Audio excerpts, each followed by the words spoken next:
So let's play. Okay, let's talk about sourdough. It's an art for sure. It's a science, absolutely. But for a lot of us, it's just a huge source of frustration. If you're tired of those failed loaves, you are in the right place. We're going to pull back the curtain and look at the system behind beautiful bread. I mean, we've all seen them, right? These incredible rustic loaves with that perfect crust and that beautiful airy inside. You look at it and you just think, how on earth does flour, water, and salt become this? It seriously feels like some kind of magic.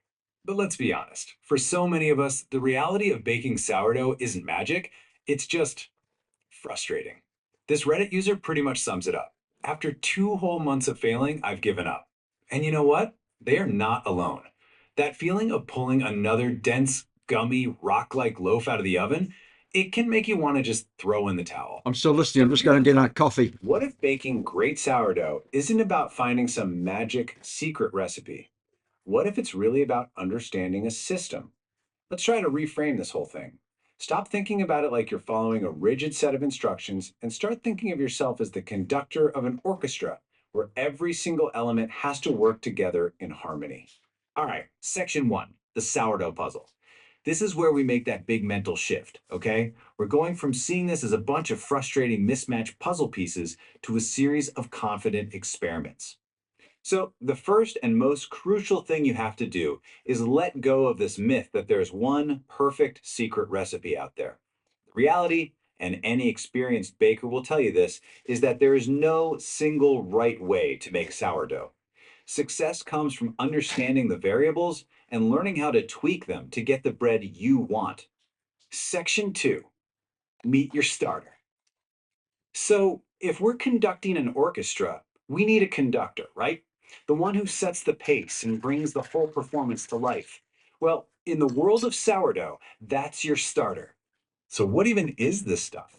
A I've been sourdough listening. starter is a I just living, made a coffee. breathing community of wild yeast Now I'm and good watching again. bacteria. It's this little symbiotic colony that does all the heavy lifting.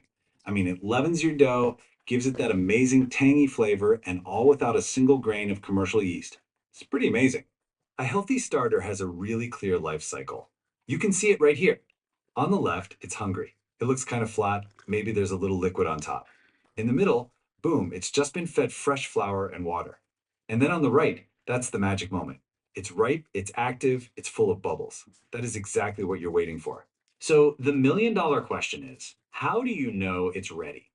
Well, a ripe starter that's ready to bake should be super bubbly and should have at least doubled in size, usually somewhere around 6 to 8 hours after you feed it. You know, some bakers even swear by the float test. You just drop a little spoonful of it into a glass of water, and if it floats, you're good to go. Section 3, the core ingredients. Now, let's talk about the instruments in our orchestra: flour, water, and salt. They seem so simple, but each one is incredibly powerful. I mean, you're looking at the fundamental building blocks of your bread right here. And while they might seem basic, really understanding what each one brings to the party is the secret to being able to control your dough and get the exact texture and flavor you're shooting for. Okay, so flour is all about protein. That protein, when you mix it with water, creates gluten. That's the stretchy network that gives your bread its structure. So, a higher protein flour, like bread flour, is going to give you a stronger, more elastic dough. And water? Well, water is what wakes up the gluten and basically controls how the dough feels. This is where you start hearing that term hydration. You're going to hear bakers talk about hydration constantly. And it sounds super technical, but I promise it's not. It's just the amount of water in your dough compared to the amount of flour expressed as a percentage. All you do is divide the weight of the water by the weight of the flour. That number has a huge impact on your final bread. So, where do you start? 70%.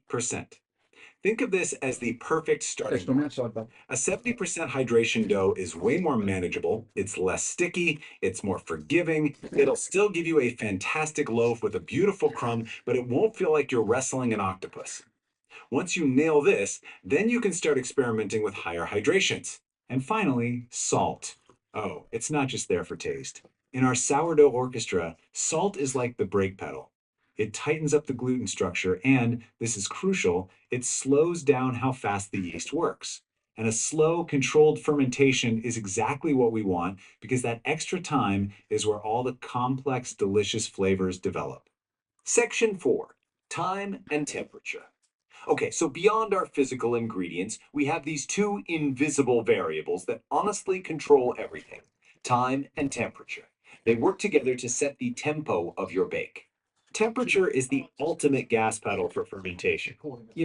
A recipe might say, let it rise for 4 hours, but that recipe is assuming this perfect sweet spot temperature that almost nobody actually has in their kitchen. If your kitchen is cool, that rise could easily take 6 hours. If it's warm, it might be ready in 3. This is exactly why you can't just follow a clock. You have to learn to read the dough. Section 5, the baker's dance. Okay, so now we know our players and we understand our tempo. Let's walk through the key steps, the actual dance that brings everything together. So this dance really has three main parts. First is the autolyze. It's just a simple rest for the flour and water to get to know each other and kickstart gluten development without you having to do any work. Next is bulk fermentation. This is the main event where all the flavor and strength develops. Instead of kneading like crazy, a lot of bakers do gentle stretch and folds during this time. And finally, shaping. This is where you create a tight surface tension on the dough, which is what helps it explode upwards in the oven. That's the oven spring we're all after. All right, section 6, cracking the code. Because let's be real, some bakes are just not going to go as planned. So let's figure out how to turn those failures into valuable lessons by connecting the problems back to the variables we've been talking about. Why did my loaf turn into a dense, gummy hockey puck? Ah, yes, this is without a doubt the most common and soul crushing problem for new bakers. But the answer isn't a total mystery. It almost always comes down to one of just a few key things. So let's look at the clues here. That gummy, dense crumb, classic sign of under fermentation. Your dough just didn't rise long enough, or maybe your starter wasn't strong enough to begin with. What if your loaf spreads out flat like a pancake? Well, that could be your shaping technique, or maybe you let it proof for too long. The big takeaway here is that you have to become a kind of bread detective, tracing the problem back to one of the variables. So, how do you get better at being a bread detective? Well, as head baker Sarah Lemke says, the single best tip is to keep a notebook. Seriously, treat every single bake like an experiment. Write down the room temperature, your timings, how the dough felt, what flour you used. This little notebook becomes your most powerful tool. It's how you track the variables and learn from every single loaf, whether it's good or bad. So, let's change the goal. Instead of chasing this idea of a single perfect loaf, ask yourself this question instead: what will my next loaf teach me?